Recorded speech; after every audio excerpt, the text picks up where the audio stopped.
वडोदरा शहर के गाजराबाड़ी इलाके से ये खबर सामने आई है, जहां पर पानी की टंकी के पास लाइन में लीकेज हो रहा है, जिसकी वजह से पानी बर्बाद हो रहा है।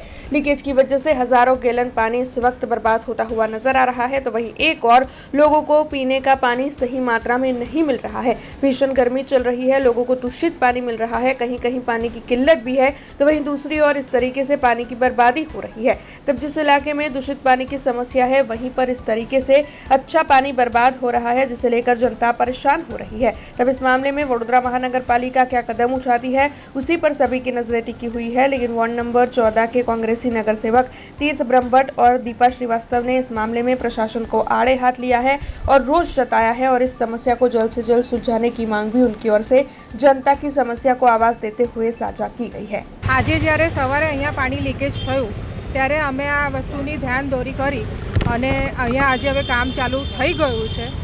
એ જે ચાકી હોય જે પાણી ફેરવવાની એ બગડી છે તેનું કામ ચાલુ થયું છે, પણ આ તો બીએમસીનું કામ છે, આટલા મોટા મોટા અધિકારીઓનું કામ છે। આવી નાની નાની વસ્તુઓ પર પણ એમને ધ્યાન આપવું પડે એટલે બહુ શરમજનક વાત કહેવાય। જ્યારે અધિકારીઓને ફોન કરો તો એવું જ કહેતા હોય કે લેવલ ઓછું છે। લેવલ ઓછું નથી, આ લોકોની જે મશીનરીઓ છે અને આ લોકોની કામની જે પદ્ધતિઓ છે ને એ હવે સરખી કરવાની ખૂબ જ જરૂર છે। અને હું તો તમારા માધ્યમ દ્વારા નાગરિકોને કહીશ કે અમારી જોડે જોડાઈ જાઓ અને હવે હલ્લા બોલતા આ લોકોને કરવો જ પડશે, ત્યારે જ આ લોકો સુધરશે ને। આ રીતે જે પાણીનું બગાડ વાડે ઘડીએ થાય છે, વર્ષો જૂની મશીનો છે એને તો બદલવી તો પડે છે। જ્યારે આપણા ઘરના વાસણો બી આટલા વર્ષો નથી ચાલતા, ખરાબ થઈ જાય છે, તો આ તો મશીનો છે અને આ રોજ વપરાય છે, તેનું તો ધ્યાન મેકેનિકલ રાખવી જ જોઈએ ને, જે આ લોકો બેદરકારીથી લાખી જ નથી રહ્યા। અમને જાણ થઈ કે ગાજરોડી ટાંકી પાસે લીકેજ છે, અમે તાત્કાલિક ત્યાં દોડી આવ્યા।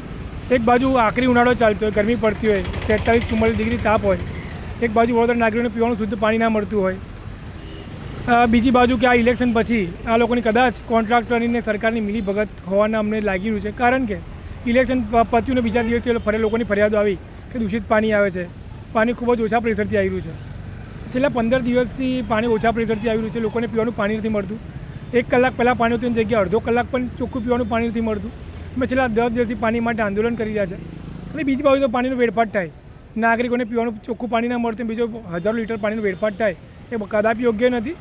જેને પણ હશે આમાં વચ્ચે કોન્ટ્રાક્ટર છે કે બીએમસીના અધિકારી છે, એની પર તાત્કાલિક કડક પગલાં લેવા માટે અમે સૂચના આપીશું। અમને લાગતો વખતે કે આનો વાંક છે એની પર સસ્પેન્ડ પણ કરવા માટે અમે કમિશનરને રજૂઆત કરીશું।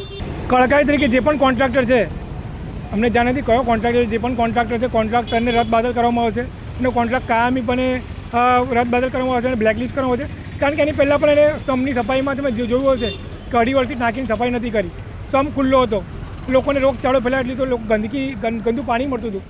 એટલે જે ચોક્કસપણે બીએમસીને જે પણ અધિકારી અને કોન્ટ્રાક્ટર છે એની સામે તાત્કાલિક કડક પગલાં લેવા માટે સૂચના આપવામાં આવશે। हमसे जुड़े रहने के लिए हमारे YouTube चैनल को सब्सक्राइब करें और नई वीडियो की नोटिफिकेशन के लिए बेल आइकॉन को दबाएं।